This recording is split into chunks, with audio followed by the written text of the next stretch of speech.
आधी घरवाली। सिमरन की छोटी बहन विभा माँ के होते हुए भी सिमरन के ही पीछे लगी रहती थी। सिमरन, आ गई हो तो इसे खाना खिला दो। बोल रही है तुम जब तक नहीं खाओगी ये भी नहीं खाएगी। क्या है विभा, तुम खा लिया करो ना, मुझे ऑफिस से आने में देर हो जाती है। और कोई छोटी बच्ची तो हो नहीं तुम जो खाना भी नहीं खाती हो कि दीदी आएगी तो ही खाऊंगी। हाँ हाँ, छोटी बच्ची ही समझ लो। और एक बात, जब आपको पता है कि मैं आपके बिना नहीं खाती हूँ तो रोज रोज क्यों बोलती हो? अरे क्या है ये, दोनों बहनें कम माँ बेटी ज्यादा लगती हो। अरे दीदी की शादी हो जाएगी तब क्या करेगी बोल? जब होगी तब की तब देखेंगे। मैं तो दीदी के साथ ही रहूंगी हमेशा। दोनों की शादी ऐसे घर में कर देंगे जहाँ दो भाई हो।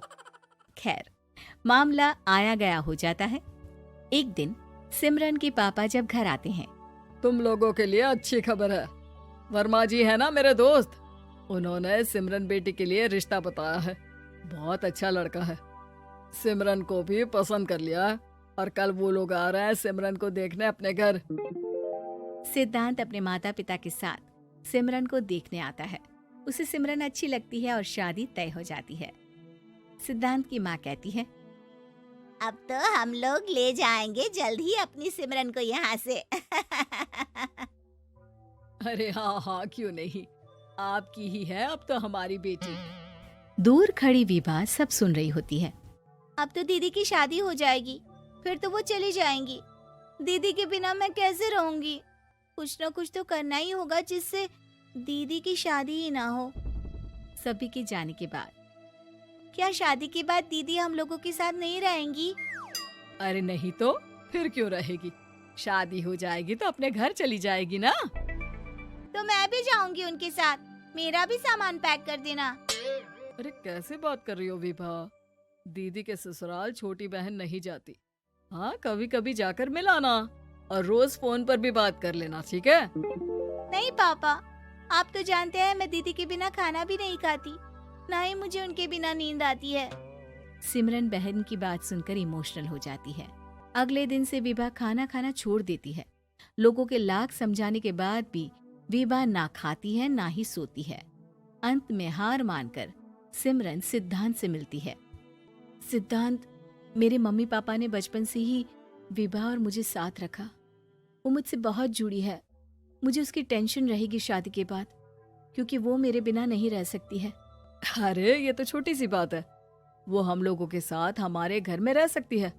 जब उसकी अकल आ जाएगी या वो समझ जाएगी कि तुम्हारा घर वो नहीं बल्कि ये है, तो हम उसे घर छोड़ आएंगे, ठीक है? सिमरन खुश हो जाती है क्योंकि वो यही चाहती थी। वो माँ पिता से बात कर लेती है। अरे कैसी बात कर रही हो सिमरन, भला बेटी के ससुराल में हम छोटी बहन को कैसे भेज दे, जमाना क्या कहेगा? अरे तो पागल हो गया है, मना कर दे। इस शादी में इन लोगों का तो ये चलता ही रहेगा, कभी बहन यहाँ आ रही है, कभी वो बहन के पास जा रही है। अरे शादी हो रही है, कोई मजाक थोड़ी ना हो रहा है ना बाबा ना। माँ कैसी बात कर रही हो, सिमरन से मैं जुड़ाव महसूस कर रहा हूँ और इतनी सी बात के लिए इतनी अच्छी लड़की को कैसे छोड़ सकता हूँ? सिद्धांत की भी जिद होती है कि वो सिर्फ सिमरन से ही शादी करेगा, और होता भी वैसा ही है। सिद्धांत और सिमरन की शादी हो जाती है और दहेज में आ जाती है विभा। शादी के बाद बुआ सास कहती है, अरे माँ ना, साली आधी घर वाली होती है, लेकिन ये क्या, तुम तो उसे घर ही ले आए। तभी चाची कहती है, सिद्धांत को तो हम लोगों ने सीधा समझा था, लेकिन सबसे तेज तो यही निकला। अरे देखो कैसे दहेज तो नहीं लिया, लेकिन साली पर कब्जा कर लिया। सिद्धांत ने इस और तो सोचा ही नहीं था, लोग उन लोगों के बारे में ऐसी भी बात करेंगे। वो वहाँ से चला जाता है और चुपचाप अपने कमरे में लेट जाता है। क्या हुआ सिद्धांत, तुम अचानक से परेशान हो गए, कोई बात है क्या? अरे नहीं नहीं, वो थक गया था ना, शादी की सारी तैयारी और रस्मों के बीच, सोच रहा हूँ थोड़ा आराम कर लूँ। हाँ ठीक है, आप लेट जाइए, मैं विभा का बेड लगा देती हूँ जमीन पर। क्या वो यहाँ सोएगी? हाँ, बताया तो था कि उसे नींद नहीं आती मेरे बिना। तो तुम आराम से लेटो ऊपर, हम लोग नीचे बिछा लेते हैं। अरे नहीं नहीं, तुम दोनों आराम से लेटो ऊपर, मैं माँ पापा के रूम में जा रहा हूँ। सिद्धांत वहाँ से दूसरे कमरे में चला जाता है, जहाँ सिद्धांत के पिता उससे कहते हैं, क्या बात है बेटा, तू उस कमरे में क्यों नहीं सो रहा? बहू से लड़ाई हो गई है क्या शादी के पहले दिन ही? अब नहीं पापा, वो दोनों बहनों को बात करनी थी और मुझे नींद आ रही है, तो मैं यहाँ सोने चला आया। अगले दिन सिद्धांत तैयार होकर ऑफिस जाता है। ऑफिस में लंच के वक्त दोस्त कहता है, क्या बात है सिद्धांत, इतना सारा खाना एक ही दिन में? हाँ यार, वो सिमरन को खाना बनाने का शौक है तो उसी ने बनाया है।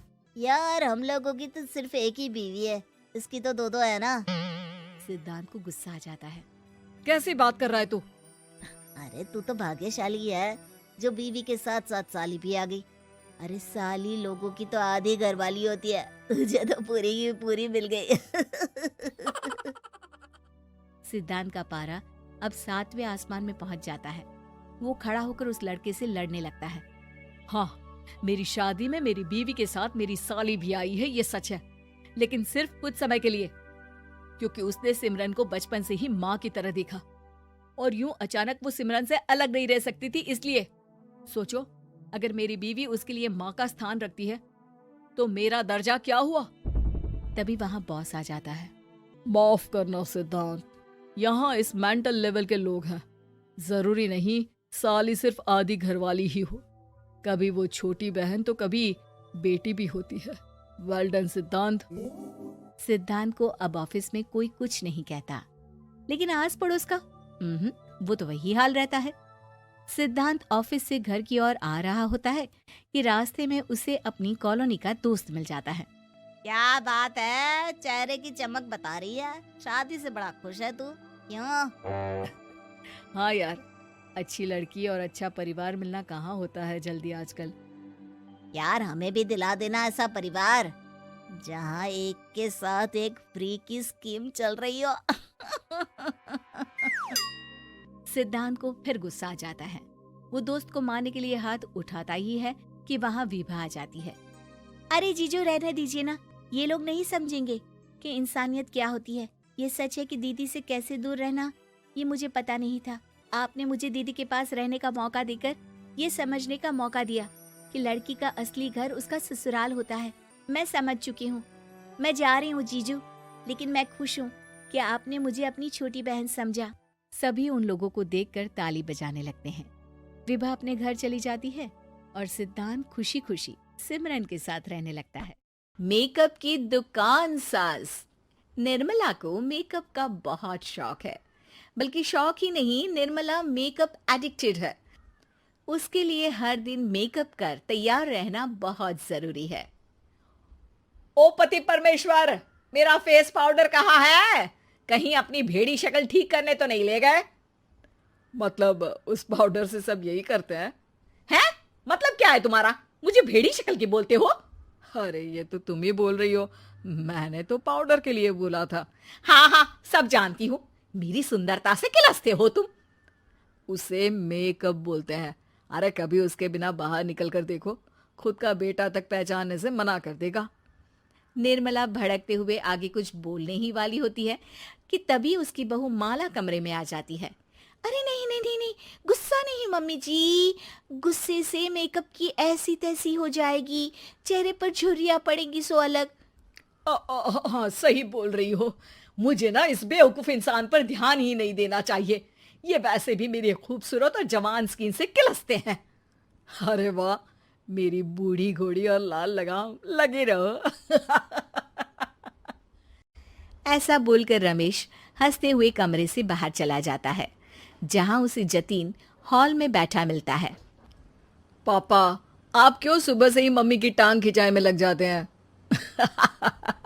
मजा आता है बेटा, आज अगर बहू नहीं आती ना तो वार तो फिक्स थी।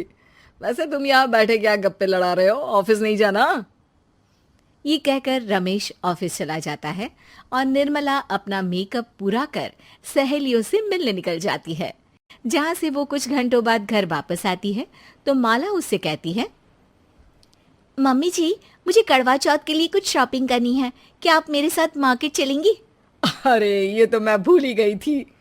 हाँ हाँ, अपनी उम्र छोटी करने में पति की लंबी उम्र करना कहाँ याद रहेगा। अब बहू, मुझे ना तुमसे ज्यादा शॉपिंग करनी है। कुछ देर रुको, मैं तैयार होकर आती हूँ।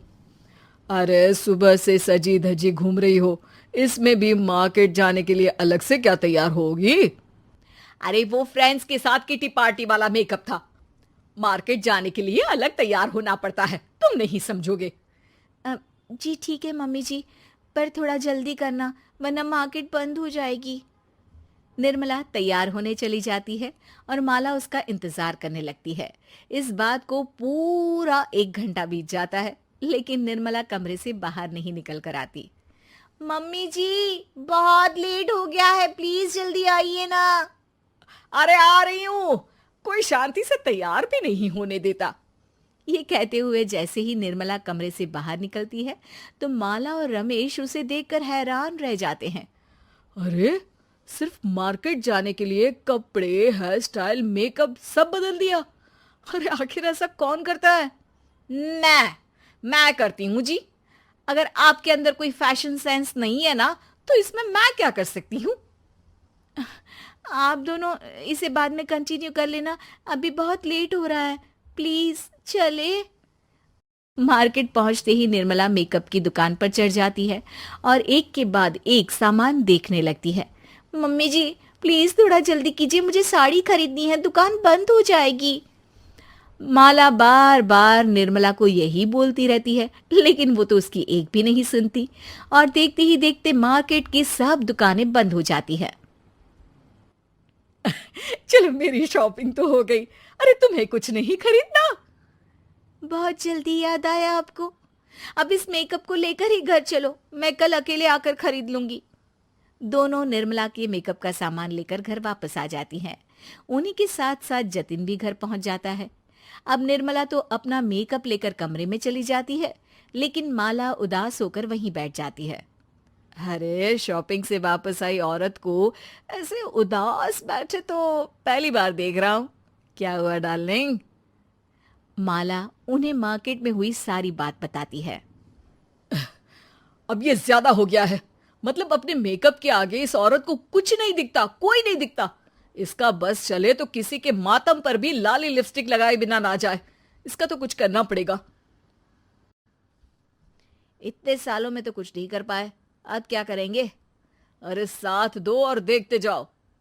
अब तीनों मिलकर निर्मला को सबक सिखाने की प्लानिंग के साथ कभी उसे मेकअप के साइड इफेक्ट्स वाले वीडियो तो कभी टीवी पर चल रहे मेकअप से हुए स्किन प्रॉब्लम या स्किन कैंसर की न्यूज दिखाने लगते हैं, पर निर्मला पर तो किसी भी चीज का कोई असर नहीं पड़ता। लो, इनके कान पर तो जू तक नहीं रेंगी। Plan flop. अरे अभी नहीं, मेरे पास एक और आइडिया है। अपने पहले वाले प्लान को आगे बढ़ाते हुए वो सब निर्मला के मेकअप में कभी नमक, कभी मिर्च तो कभी मिट्टी मिलाने लगते हैं, जिससे उसे ये भरोसा हो जाए कि उसकी स्किन पर भी मेकअप के साइड इफेक्ट होने लगे हैं। और एक सुबह रमेश, जतीन, माला, अरे कहाँ गए सब? हाय मर गई मैं, मेरा पूरा मुंह जल रहा है। अरे कोई आओ, बचाओ। क्या हुआ मम्मी जी? अरे पता नहीं, अभी मेकअप करने से पहले तक तो ठीक थी, फिर चिल्लाने लगी। मेकअप, कहीं मेरी स्किन पर कोई साइड इफेक्ट तो नहीं हो गया या फिर स्किन कैंसर? अरे मेरा मुंह जल रहा है। अरे भगवान मुझे इससे बचा लो, लाइफ में दोबारा मेकअप का नाम तक नहीं लूंगी। अरे मैं इतनी जल्दी मरना नहीं चाहती, कोई बचाओ मुझे, कोई बचाओ। वो लोग दूध से निर्मला का मुंह धोने लगते हैं, जिसके कुछ देर बाद सारी जलन ठीक हो जाती है। मम्मी, ये तो सिर्फ लाल मिर्च थी, पर आपको भी पता है कि जरूरत से ज्यादा कुछ भी अच्छा नहीं होता, और अगर आपने मेकअप में डूबना नहीं छोड़ा तो फिर स्किन के साथ क्या होगा वो तो आप भी जानती हैं। अरे तौबा मेरी, कैसा मेकअप!